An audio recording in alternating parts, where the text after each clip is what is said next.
नमस्कार दोस्तों। Past life regression और रेकी एक ऐसी टेक्निक है जो आपके जीवन में चल रही सभी समस्याओं को जड़ से उखाड़ फेंकने में आपकी मदद करती है। आप इससे अपने जीवन को हील कर सकते हैं और एक सुखमय जिंदगी व्यतीत कर सकते हैं। अगर आपको भरोसा नहीं है तो आप इस बारे में जानकारी लेकर देखें, अवश्य आपको जानकारी प्राप्त होगी। Past life regression, Akashic tarot reading और रेखी, ये बहुत ही ज़्यादा सुविधाजनक, बहुत ही ज़्यादा चीज़ें आपको हील करती हैं आपकी लाइफ में। कोई भी आपकी करंट में चल रही प्रॉब्लम्स, चाहे वो माइंड से रिलेटेड हो, चाहे वो मनी से रिलेटेड हो, और चाहे वो फिजिकल बॉडी से रिलेटेड हो, चाहे वो रिलेशन से रिलेटेड हो, किसी भी प्रकार से रिलेटेड हो, किसी बीमारी से रिलेटेड हो, तो ये आपको हील करने में हेल्प करती है। तो मैं हूँ reiki master, reiki grand master और पास्ट लाइफ रिग्रेशन मास्टर अर्चना पांडे। आप हमारे थ्रू सीख सकते हैं पास्ट लाइफ रिग्रेशन रेकी। जरूर अपना इनरोल कराइए ताकि आप जल्दी से जल्दी इन चीजों को सीख पाएं। नमस्कार दोस्तों।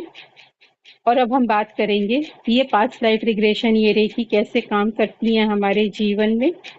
तो दोस्तों, आप इस तरह से समझ सकते हैं, जैसे कि मैं आपको बता रही हूँ कि हमारे पास एक केस आया था। तो वो जो लेडी है, वो कोई, उन्होंने, उनका विवाह हो गया था। विवाह के बाद जैसे उनकी शादी बहुत जल्दी हो गई थी, 21 ईयर्स में।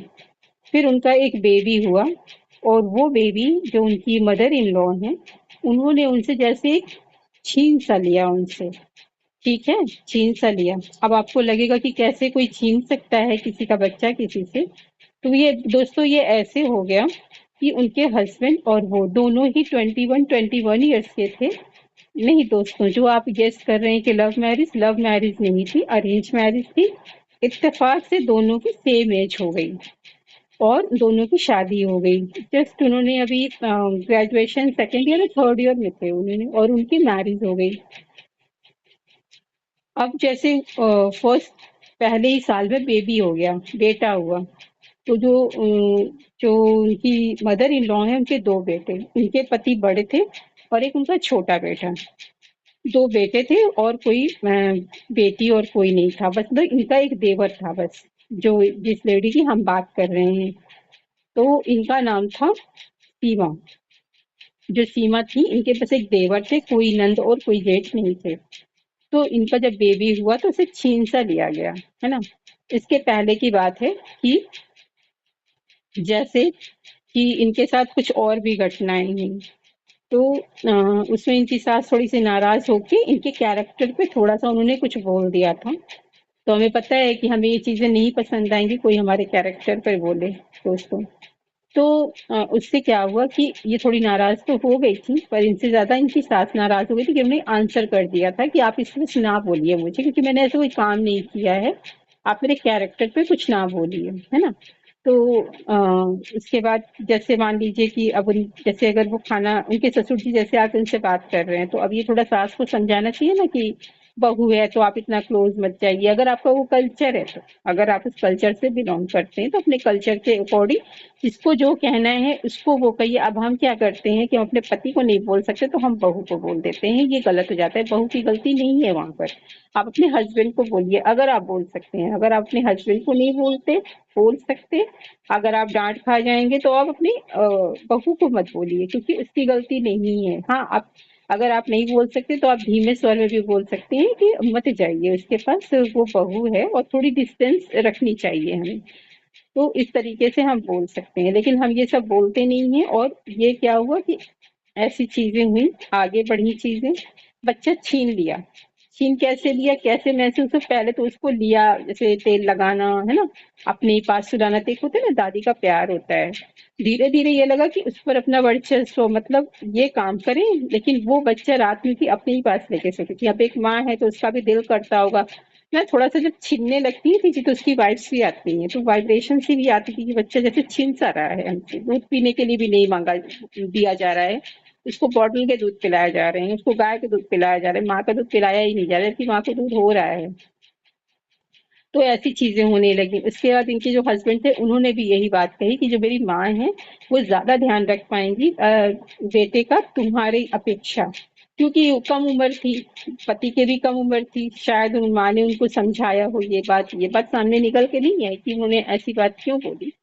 तो अब उन्होंने बोली तो अब ये जैसे क्या होता है, पत्नी फिर थोड़ी दब जाती है ना कि हाँ शायद वो ज्यादा ध्यान रखेंगी। ऐसे करते करते बच्चा उन्हीं के पास रहने लगा, माँ से थोड़ा दूर होता चला गया। फिर इसके बाद जैसे इनके हस्बैंड थोड़ा बाहर जॉब करने गए तो फिर ये भी चली गई, पर बेटा दादी के पास ही है। सोचने वाली बात है, बेटा दादी के पास है। अब सोचिए दादी क्या पढ़ा लिखा पाएगी।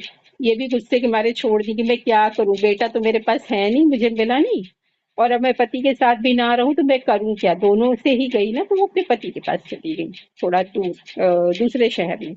फिर वहां से वो लोग वापस आए 2-3 साल 4 सालों में, तो फिर यहाँ कहीं उसी शहर में जॉब लग गई। फिर इन्होंने भी कुछ करने का सोचा, बेटा तो इनके पास था नहीं और दूसरा बच्चा इनको हुआ नहीं, तो अब ये तो अकेली हो गई। अब लड़ नहीं सकती थी, कितना ही कोई लड़े किसी से कोई कितना लड़े, तो लड़ नहीं सकती थी। इन्होंने छोड़ दिया और अब सोचा इन्होंने कि पढ़ाई कंटिन्यू करते हैं। अब हम 3-4 साल बाद सोचा कि पढ़ाई कंटिन्यू करते हैं, तो ग्रेजुएशन हो गया तो इन्होंने फैशन डिजाइनिंग का कोर्स शुरू करने के लिए सोचा।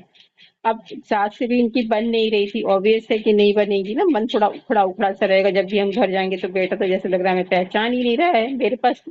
एक बार वो अपने शहर में जहाँ पे रहती थी लेकर भी गई, बच्चा वहां बीमार सा हो गया, जब तक वो दादी के पास आया नहीं वो बीमार ही रहा, है ना, क्योंकि उसे माँ तो अब वही लगने लगी ना, उनके साथ खेलती थी, जो वो कहता था करती थी। बच्चों को क्या चाहिए, बच्चों को हर चीज में हाँ चाहिए।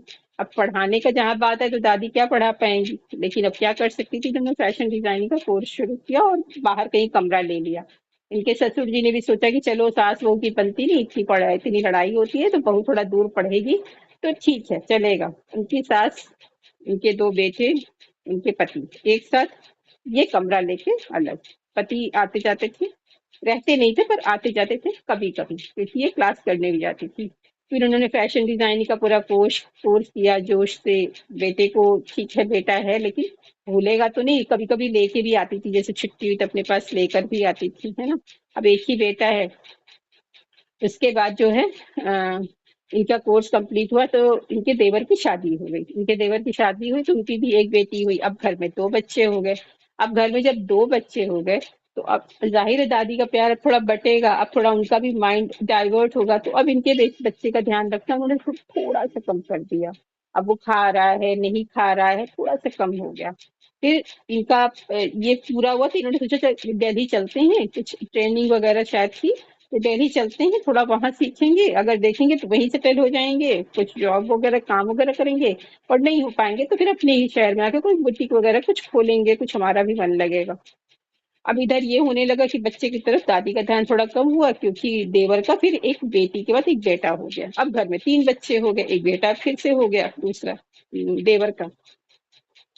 अब इस बच्चे का ध्यान कम होने लगा। अब ये बच्चा खा रहा है, स्कूल तक नहीं जाता था, दादी स्कूल तक उसको फोर्स करके नहीं भेजती थी। बच्चे ने कहा नहीं जाना नहीं जाना, नंबर कम से कम होते जा रहे हैं, इधर मैथ्स का सब गड़बड़ाया हुआ है, सारी पढ़ाई गड़बड़ाई हुई है। इधर ये गई वहां दिल्ली, पता नहीं क्या हुआ, ये बहुत बीमार हो गई। इनके हस्बैंड गए लेकर आए, 3 महीने बीमार रही। उसके बाद 2019 में इन्होंने इसी शहर में एक कमरा किराया पर लेके बुटीक खोला। अच्छा चल रहा था, लेकिन आपको पता है लॉकडाउन का टाइम आ गया, तो इन्होंने सोचा कि मैं दूर हूँ और अगर हम लोगों को कुछ हो गया तो हमें कोई देखने वाला नहीं है, तो इन्होंने लॉकडाउन लगा और सारा इन्होंने समेटा और भागे अपने घर चली गई, ससुराल, है ना। उसी शहर में ससुराल भी था, कुछ दूर पर, 1 घंटे दूर पर। तो वो वहां चली गई रहने की, कमरे का किराया भी तो देना पड़ेगा, ये सब छोड़ छाड़ के समेट चली गई। कुछ चीजों को बेच दिया ये करके, और बढ़िया चल रहा था, छोड़ के चली गई वहां। जब वो वहां गई तो वहां बहुत बीमार हो गई और बीमार रहने लगी। उसके बाद बच्चा तो इनको सौंप ही दिया गया कि ऑब्वियस है कि अब दादी के पास 3-3 बच्चे हो गए थे। और आपको पता है कि जो छोटा बच्चा होता है ना तो उस पे हमारा ध्यान ज्यादा जाता है, जो बच्चे बड़े होते जाते हैं ना उन पे हमारा थोड़ा फोकस कम हो जाता है, क्योंकि अब वो थोड़े इतने प्यारे नहीं लगते। अब छोटे बच्चे ज्यादा प्यारे लगते हैं, इतने छोटे फिर इतने ज्यादा प्यारे लगते हैं। तो इनका जो बेटा इनको हैंड ओवर हो गया फिर। अब काफी चीजें बिगड़ गई है, बच्चा 7th में पहुंच गया, कितनी लाइफ कितनी पढ़ाई उसकी पीछे चली गई। अब ये बहुत बीमार होने लगी। स्कूटी इन्होंने सीखा, स्कूटी से गिर गई, फिर भी इनको स्कूटी चलानी थी पहले से, जिसमें ये फैशन डिजाइनिंग का कोर्स करती थी। अब क्या हुआ कि अब ये ऐसा पास्ट लाइफ इन्होंने, ये ऐसा कहती हैं कि इनको अपना मशीन छूने का मन नहीं होता, इनको अपना स्कूटी छूने का मन नहीं होता, इनको बुटीक चलाने का मन नहीं होता। ऐसा कुछ इनके ऊपर किया गया कि इनका इन चीजों से मन हट गया, इनका पूरा करियर खत्म हो गया। लॉकडाउन के बाद भी लोगों ने अपना खड़ा किया, पर इन्होंने अपने आप को स्टैंड नहीं किया, इनका दिल ही नहीं कर रहा है। सोचिए कैसे, कैसे हो सकता है कि कोई इतनी पढ़ाई करे, अपने शौक से अपना करियर बनाने की सोचे और फिर पीछे हट जाए। तो फिर इन्होंने पास्ट लाइफ रिग्रेशन करने का सोचा। इनका पास्ट लाइफ रिग्रेशन 2 बार किया, दोनों बार असफल रहा, क्योंकि कुछ इनके ऊपर कराया गया है। तो इनके कहीं न कहीं शरीर में जिस समय हम पास्ट लाइफ रिग्रेशन कराते थे, उसी समय दर्द उठ जाता था और ये एकदम से बाहर आ जाती थी ट्रांस से। और जब तक मेरी कमेंट्री खत्म, रोकती नहीं थी मैं, पॉज़ नहीं देती, तब तक ये दर्द जैसे बढ़ता ही जा रहा है, बढ़ता जा रहा है, बढ़ता जा रहा है, बढ़ता जा रहा है। जैसे ही मैंने रोका, कट सीधे नीचे, दर्द खत्म। सोच सकते हैं वो दर्द कैसा दर्द था। फिर उसके बाद इनकी मैंने हीलिंग की। 21 दिन का इनका मेडिटेशन अभी चल रहा है प्रेजेंट में। आज इनका 8वां दिन होगा। 21 दिन का मैं मेडिटेशन करा रही हूँ ताकि इनकी हीलिंग हो पाए। तो दोस्तों, अगर आपको भी ऐसी कोई प्रॉब्लम है और आप पास्ट लाइफ रिग्रेशन कराना चाहते हैं, आपका नहीं हो रहा है, तो आप मेरा हीलिंग सेशन ले सकते हैं। आपके टाइम के अकॉर्डिंग मैं आपका हीलिंग सेशन करूंगी। मेरा हीलिंग सेशन पेड है और बहुत ही नॉमिनल पेमेंट में मैं आपका हीलिंग करूंगी, पास्ट लाइफ रिग्रेशन भी करूंगी। तो ऐसी किसी भी प्रॉब्लम के लिए आप मुझे संपर्क कर सकते हैं। नमस्कार दोस्तों।